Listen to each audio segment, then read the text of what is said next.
O que eu preciso mudar na minha mentalidade como pastor ou líder para construir aquela igreja dos sonhos que eu tenho na minha mente e no meu coração? Bom, esse é o tema que a gente vai abordar hoje no nosso Envisionar podcast, em parceria com a Rádio Transmundial. Eu sou Josué Campanhã, diretor da Envisionar, e quero lançar para vocês algumas ideias para vocês pensarem e um desafio para, ao final desse podcast, você tomar decisões e mudar o curso da sua vida, da sua história e da sua liderança. Bom, quando a gente pensa nessa igreja dos sonhos, se você não mudar algumas coisas na sua mentalidade, dificilmente você vai construir essa igreja. Eu tenho o privilégio de, ao longo de mais de 40 anos, poder trabalhar com liderança, estudar teologia, estudar administração, liderar organizações, tanto no Brasil quanto organizações internacionais, ser parte de 2 equipes pastorais em diferentes estados, diferentes cidades e igrejas de modelos completamente diferentes. E depois de tantos anos, e também de ter escrito esse livro chamado Planejamento Estratégico, eu comecei a observar que todos nós temos alguns desafios.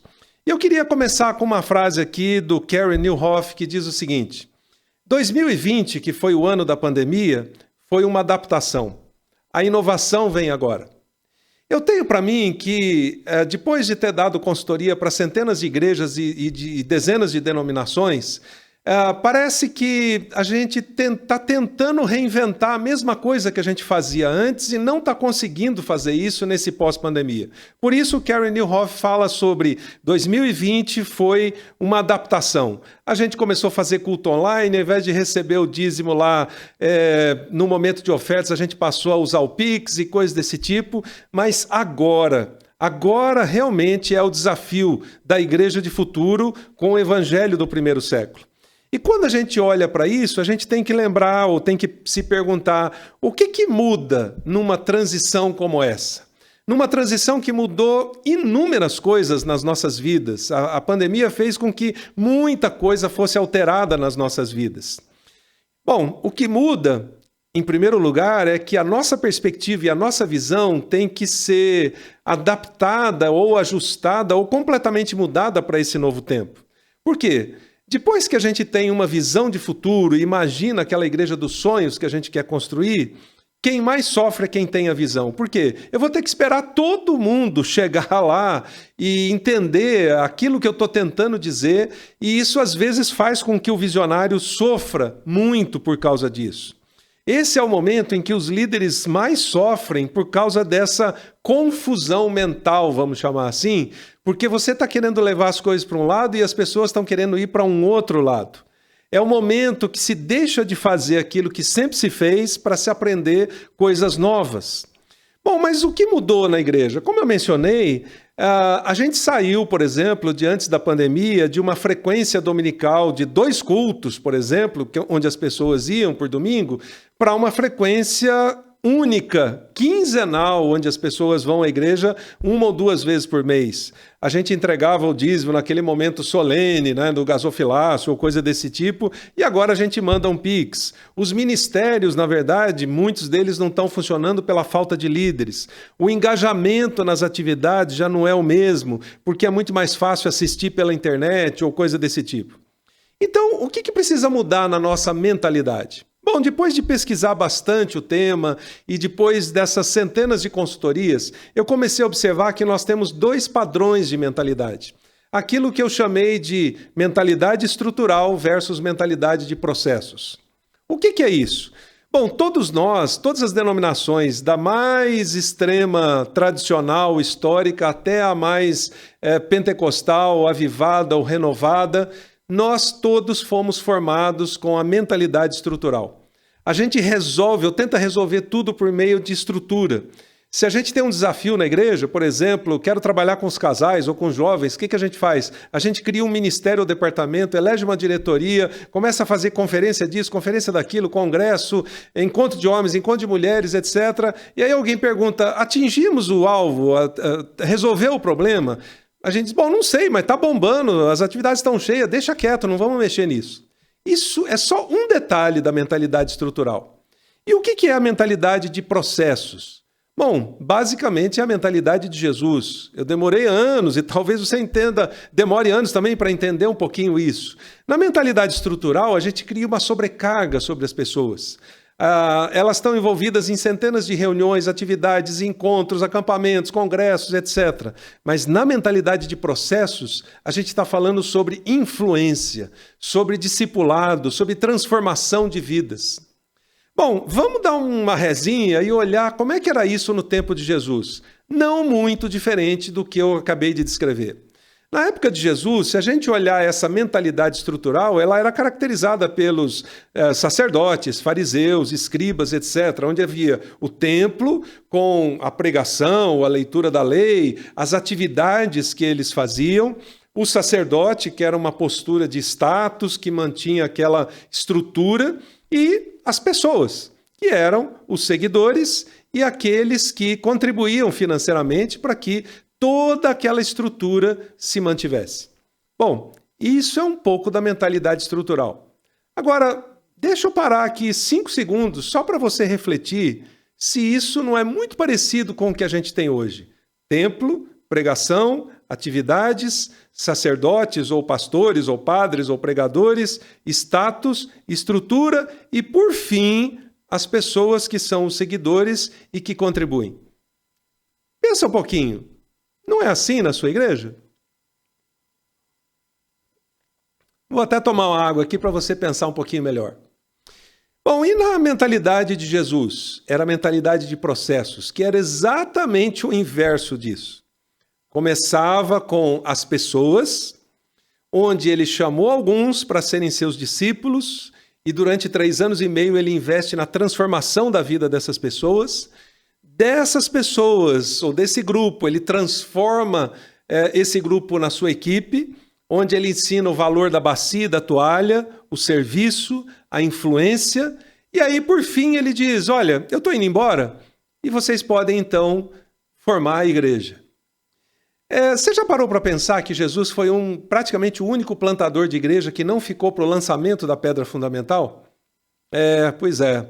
É como se Pedro perguntasse assim, Senhor, semana que vem é o lançamento da pedra fundamental aqui da igreja de Jerusalém. Que roupa o senhor quer vestir para tirar foto lá no Instagram? E eles, não vou estar aí não. Como assim o senhor não vai estar? Pois é, eu estou voltando para o céu esse final de semana. Mas eu treinei vocês.